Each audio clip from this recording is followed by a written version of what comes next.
Hello everyone and welcome to another Koshish by Vijaya. Today's episode is the one that truly matters because we are diving into something that touches every single one of our lives. Relationships, emotional well-being and the quiet battles that people carry every day. We often think that health is in terms of physical diet, exercise, sleep. But the truth is, our mental and emotional health shapes the quality of everything else that we do in life. How we communicate, how we connect, how we cope up when things fall apart. That's where real life happens. So today, as a special guest, we have an achiever on our show. An achiever in true sense because they work each and every day in making people's life better. That ray of hope when things fall dark. Please join me together in welcoming Adelaide's leading relationship counselor, mental health worker, and a beautiful person by heart, Miss Vijaya Ry.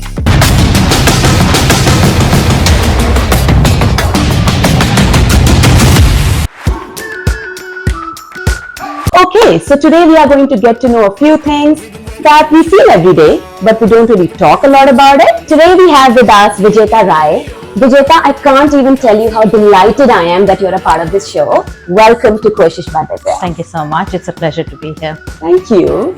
So stay tuned. Let's get started. So as a starting point, Vijeta, would you please tell our viewers a bit about yourself? For sure. So I'm Indian by birth and I'm a mother of a 12-year-old girl. I have a few jobs that I'm working. First is my private practice as a counselor. My specialization is relationships and parenting. I also work with an aged care provider in their operations. I work for another aged care provider in their accounts. I volunteer with an aged care provider and I volunteer with a pregnancy support phone line. So These are some of the things that I'm doing right now. That's amazing. It's so good to know different ways that you're contributing in making people's lives better. So thank you for that. To tell our viewers about Blooming Brave. Okay, the name sounds amazing, but I'm pretty sure there is a much more deeper context. So please tell us about Blooming Brave. Yeah, for sure. So Blooming Brave is my private practice as a counselor. I did give a lot of thought about the name and so I'm very glad that you like it. Essentially, I come from a school of thought that everybody is very brave to fight the challenges that they encounter, but the stress might just pull them down. So when I say blooming brave, I'm saying, hey, brave person, it's time for you to bloom now. Oh, that's lovely. So what kind of services are offered by Blooming Brave and how do I reach out if I need help?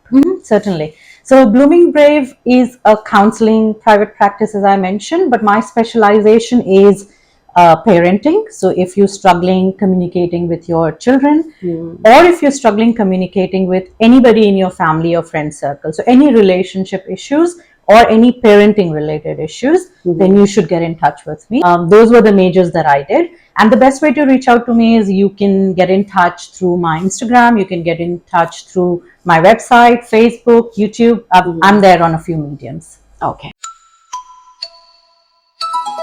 I'm very curious to know in everyone's life, you know, the day starts at 9, it ends at 5. You have family to take care, you have kids. And obviously, parallelly, you carry a lot of stresses, tensions. So how does a normal common man figure out what are the triggers to identify that you're burning out? Very sensible question. Essentially, we've given a very negative connotation to the word stress, but stress is not actually negative. It is actually something which can give you the adrenaline rush to perform your work effectively. So stress per se is not a bad word. However, if at any point in time it is impacting your performance negatively because you are going into an overthinking loop, or maybe you are getting anxious about doing that because you are thinking about the negative outcomes of what's gonna come, or if it is impacting your day-to-day life. So while you have to go to work and you're stressed at work, how are you feeling when you're at home? How are you feeling when you're with kids? Are you able to dissociate yourself? If you're not able to, and you do have that lingering sense of stress continuing in something which is absolutely different to what that caused that stress, that's the point I would say that you should take help. So if I understand things correctly, if you're not good at switching gears, telling yourself that, you know what, right now I'm at this phase, let me focus on this.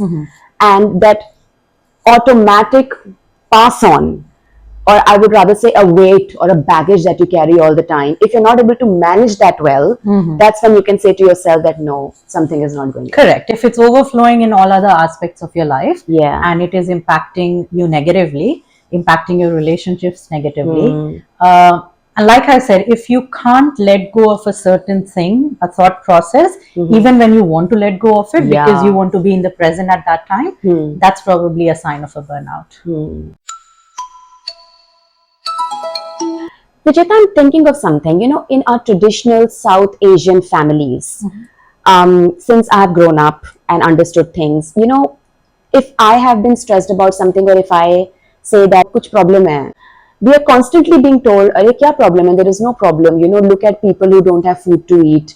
Look at people who are worse than you, and then they try to give you this perk that you should be happy that someone else is not getting those privileges or things that you do.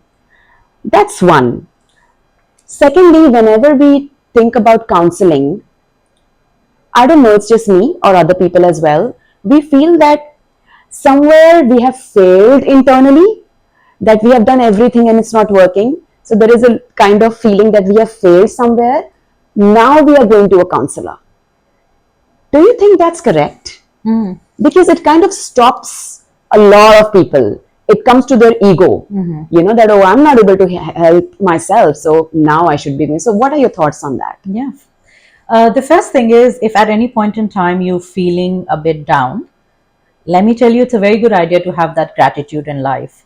Having said that, you cannot nullify the negative emotions that someone is going through by saying, look at the positives. That is an approach that a lot of us, follow, which can help to a certain extent, but just because you've got a few things which are positive in your life, that does not mean that the negative things are not pulling you down. So I think be a master of your own life. Be the one to choose that for yourself. Does not matter what anyone else says. If you do think that an extra help or an outsider's help is going to make you feel better, by all means, you should reach out. The second thing that you talked about, people thinking that they're failing if they're reaching out to a counselor or taking someone's help, that's only because mental health has had a taboo for many decades. I'm glad that that is kind of getting away with. It is not a taboo. There is a lot that everybody handles in their life. There are a lot of circumstances and events that happen, and there are a lot of unprocessed emotions. It could be something to do with your upbringing. It could be something to do with the relationships that you've had in your life, because of which you might feel a bit down in life at times. And it is not taboo. It is just something like you get a cold and a cough, just how you may have physical ailments. These are mental ailments, and which is absolutely fine. So I would say anyone who is listening should be an ambassador of this, that if anyone is feeling mental health issues, they should not have second thoughts on reaching out for help. Yeah. So viewers, please stop thinking that you're failing at anything. Absolutely. And don't be embarrassed about asking for help, because things have to change at certain times. They have already started, kind of rolling out a lot of information on mental health. It's becoming a big thing. People talk about mental health openly, depression, anxiety, and things. It has nothing to do with your failure. Yeah. It has absolutely nothing to do to tell you that you're not doing something right. Right? So thank you for clarifying that. So like you said, some people at times who fail in managing emotions, constantly carrying that baggage all the time, not being able to live in the present. So when finally they say to themselves that no, now I need help, medical help, how do they start seeking help? What's the process that you would recommend? Fair enough. I think the first thing that everybody does is they Google on the ways that they can feel better, which is absolutely fine. The resources are there for everyone to take help from. They will start working out, which is great. They will start, socializing a bit more, which is perfect. That's also a good way. The third thing that they might do, which is strongly not a good idea to do, which is they start asking their friends and family on ways that they can feel better. This is not something that is encouraged, because not everyone is mentally trained to be able to understand you and your thought process. So suppose if you've done a lot of socializing, done a lot of workouts, and you're going out and watching movies and you're reading books and things like that, and you're still not feeling any better, then probably that is the time that you do need to process your emotions and thought process with a medically trained professional. Right. Now, there are two ways of doing it. One is you can go to your GP, which is general practitioner, let them know that you are feeling a bit of, unpleasant emotions.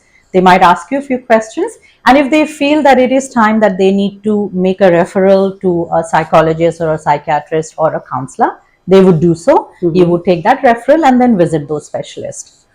Alternatively, you could yourself on your own research and look up the different counselors and psychologists and other allied professionals that are available. The best way to look that up is go to the registration bodies. So for example, counselors have two registration bodies, ACA and PACFA. You go to those registration bodies website and you will find a list of those counselors or therapists. And then you can just get in touch with them and get an appointment done. Which one should you choose? It is absolutely your own prerogative. There is no difference to the outcome that you would get. A lot of times people prefer GP because you kind of get a certain rebate from Medicare. Yeah. Having said that, what I have been told that the cost that you would have after that rebate comes down to pretty much the same that would be if you were to reach out to a counselor yourself. Because the counselors which you would approach without a referral, their rates and fees are relatively lower than those specialists that you would go to with a referral. But I'll leave that to you to research and see. Yeah. So two things that an Aam Aadmi should take out of it. Firstly, it is a norm. People think that any problem you go to GP first. Only if they refer, then you can approach further help. That's not correct. That's not at least necessary in this. Yes. Necessary, at least with this process. So you can directly look up for a counselor or have referrals from your friends and family if they can help. And secondly, these websites that you talked about for government registered and certified counselors. Correct. Okay, cool. Also, Vijeta, out of the years of experience that you have had in handling relationships, we will touch base upon some very common relationships and the issues. Okay. So couple relationships, that the smile on your face says it all. So with couples, especially with migrant population, when they come to you, what would you say are the top 3 problem areas? The first, I think the topmost is infidelity or trust issues, where one of the partners has done something which has shaken the faith of the other person in the relationship. Second is there's constant bickering and arguments, and a toxic environment in house. So they just can't talk and communicate. They can't express what they would like the other partner to do. They can't express their desires, their feelings, their worries. So communication issues. And the third is that they don't feel appreciated enough as much as they used to feel in the early years of their relationship. Okay. Now talking about, especially with NRIs, parents and kids, especially teenagers, what do you hear about? I think it's such a difficult process for anyone to go through, migrating to another country. The landscape is different, your responsibilities change, your social circle has changed, your employment has changed. It could become a crisis event for anyone who goes through it. Obviously for adults and also for children, because they just all of a sudden feel exposed to an environment which is very unfamiliar, and unfamiliarity creates a lot of anxiety, and then anxiety creates a lot of communication issues, and those communication issues then create a lot of relationship problems. Okay. And for the people who are here for long, citizens, let's say who have been here for 20 years or so, who gave birth here, but half of their mind is in their homeland, half of the mind is here, but children are total Australians in an Indian body, or whatever their nationality is. What kind of challenges do you think, or have you observed they come up with? Because, culturally, it's different for parents and for a teenager. Absolutely. I think the challenges are same, doesn't matter because of migration. It's a Okay. different generation that you're dealing with. So Yeah. our parents also found it challenging to communicate with us or have us to do the things that they thought in their dictionary were the right things. Similarly, now parents would want to practice similar parenting techniques that they have done in India, which might not work because here the education system teaches children a lot of things of what are the right things to do and what are not the right things to do, whereas the parents feel that we've been handled a different way and we turned out fine. Why is it that I can't spank my child, for example? Why is it that I can't stop them from having sleepovers? I think parents need to adapt, and I think they're doing it successfully. It is a difficult process, but one thing that you always have to keep in mind is does not matter where you're living or what the surroundings are. You need to be the biggest cheerleaders and the biggest support system for your children. If you remember this as the basis, anything that you do will work out fine. Sunshine, sunshine.